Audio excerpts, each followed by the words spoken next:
ఓం గురుభ్యో నమ. ఓం నమో నారాయణాయ నమ. అందరికి నమస్కారం. ఈరోజు మనం చెప్పబోయే అంశం ఒక జాతక చక్రంలో జన్మ రాశిని జన్మ నక్షత్రంను ఏ విధంగా కనుగొనాలో నేర్చుకుందాం. నేను చెప్పే ఆస్ట్రాలజీ కంటెంట్ మీకు నచ్చినట్లయితే సబ్స్క్రైబ్ చేసుకోండి, లైక్ చేయండి, షేర్ కూడా చేయండి. మీ అభిప్రాయాలను కామెంట్ రూపంలో నాకు తెలియజేయండి.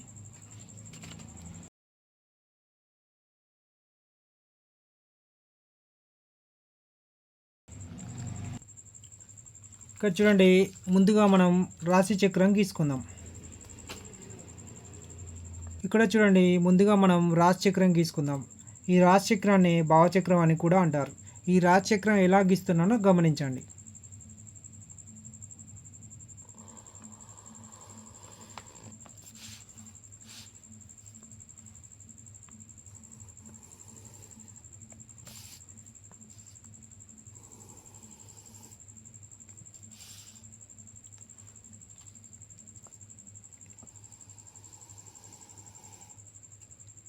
ముందుగా చతురస్రాకారం గీసుకుందాం. తర్వాత సమాంతర రేఖలు గీసుకుందాం.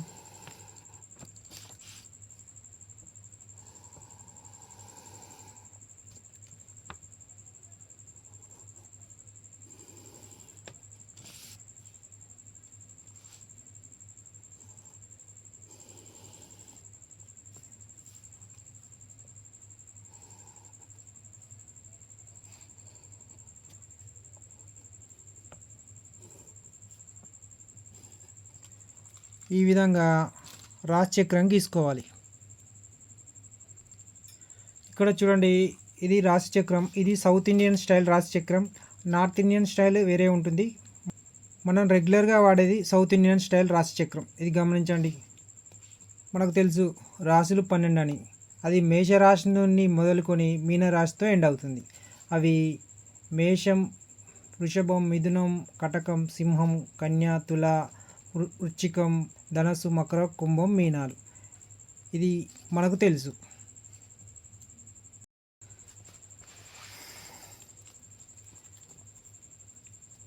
ఇక్కడ చూడండి, ముందుగా మనం మేషరాశి నుండి మీనరాశి వరకు గ్రహాధిపతులను, రాష్ట్రాధిపతులను రాసుకుందాం. మేషానికి, వృశ్చికానికి కుజుడు అధిపతి.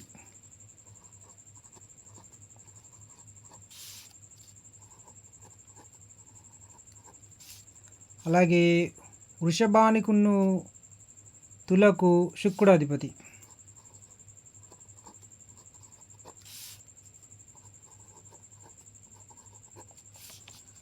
అలాగే మిథునానికును, కన్యకు బుధుడు అధిపతి.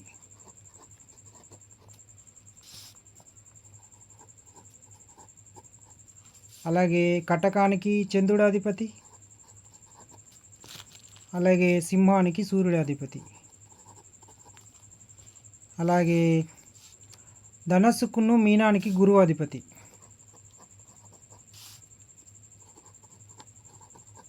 అలాగే మకరానికి, కుంభానికి శని అధిపతి. ఇక్కడ చూడండి, మేషరాశి నుండి మీనరాశి వరకు నెంబర్స్ వేసుకోవాలి. 1 2 3 4 5 6 7 8 9 10 11 12. ఇప్పుడు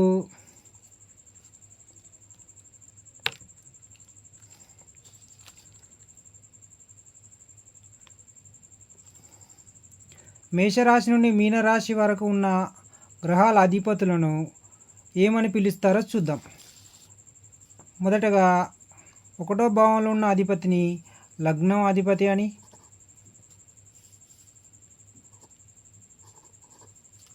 అలాగే 2వ భావంలో అధిపతిని ద్వితీయాధిపతి అని, అలాగే 3వ భావంలో అధిపతిని తృతీయాధిపతి అని పిలుస్తారు. అలాగే 4వ భావంలో అధిపతిని చతుర్థాధిపతి అని పిలుస్తారు. 5వ భావంలో ఉన్న అధిపతిని పంచమాధిపతి అని పిలుస్తారు. 6వ భావంలో ఉన్న అధిపతిని షష్ఠాధిపతి అని పిలుస్తారు.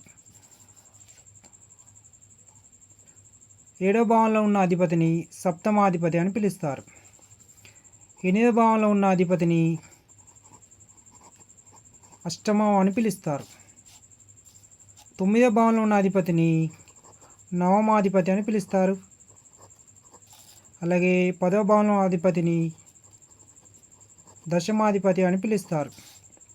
అలాగే 11వ భావంలో ఉన్న అధిపతిని ఏకాదశాధిపతి అని పిలుస్తారు. 12వ భావంలో ఉన్న అధిపతిని ద్వాదశాధిపతి అని పిలుస్తారు. ఇది గమనించండి. ఈ విధంగా లగ్నం నుండి 12వ భావం, ఈ విధంగా 1వ భావం నుండి 12వ భావాల అధిపతులను ఈ విధంగా పిలుస్తూ ఉంటారు. ఇది గమనించండి.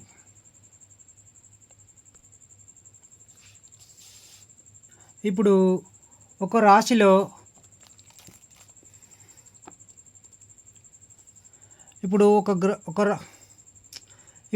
ఒక రాశిలో గ్రహాలు సంచరించే కాలం, ఉండు కాలం రాసుకుందాం. ఇక్కడ చూడండి, సూర్యుడు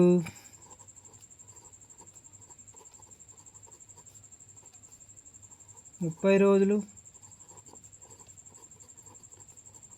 అలాగే చంద్రుడు 2.5 రోజులు, అలాగే కుజుడు 45 రోజులు, అలాగే బుధుడు 30 రోజులు, అలాగే గురువు 1 ఇయర్ అంటే 365 డేస్, అలాగే శుక్రుడు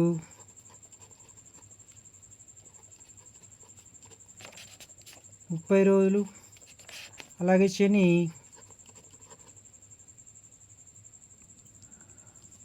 అలాగే రాహుకేతులు 1.5 సంవత్సరాలు ఉంటారు. ఇది గమనించండి. చూడండి, ఒక రాశిలో నవగ్రహాలు అప్రాక్సిమేట్గా ఇన్ని రోజులు ఉండడం జరుగుతుంది. ఇది గమనించండి. ఇక్కడ చూడండి, మరి యొక్క రాశి చక్రం గీశాను. ప్రస్తుతం సూర్యుడు ఇక్కడ ఉన్నాడు. చూడండి, గ్రహాలలో వేగంగా సంచరించే గ్రహం, తిరిగే గ్రహం చంద్రుడు కాబట్టి చంద్రుని గమనాన్ని లెక్కించడానికి తిథులను ఏర్పాటు చేయడం జరిగింది. అవి పాడ్యమి, విధియ, తదియ, చవితి, పంచమి, షష్ఠి, సప్తమి, అష్టమి, నవమి, దశమి, ఏకాదశి, ద్వాదశి, త్రయోదశి, చతుర్దశి.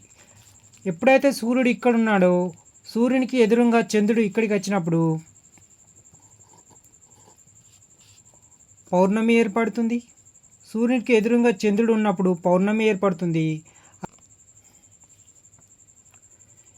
చూడండి, సూర్యునికి ఎదురుగా చంద్రుడు ఇక్కడికి వచ్చినప్పుడు పౌర్ణమి ఏర్పడుతుంది.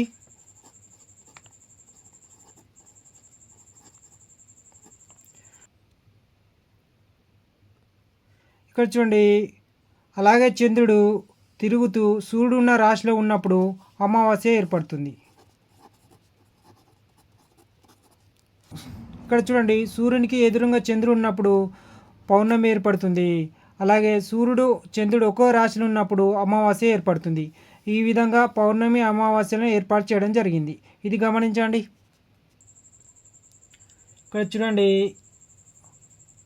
12 మాసాలను కూడా ఏర్పాటు చేయడం జరిగింది. అవి చైత్రమాసం, వైశాఖ మాసం, జ్యేష్ఠ మాసం, ఆషాఢ మాసం, శ్రావణ మాసం, భాద్రపద మాసం, ఆశ్వయుజ మాసం, కార్తీక మాసం, పుష్యమాసం, మాఘమాసం, పాల్గొన మాసం.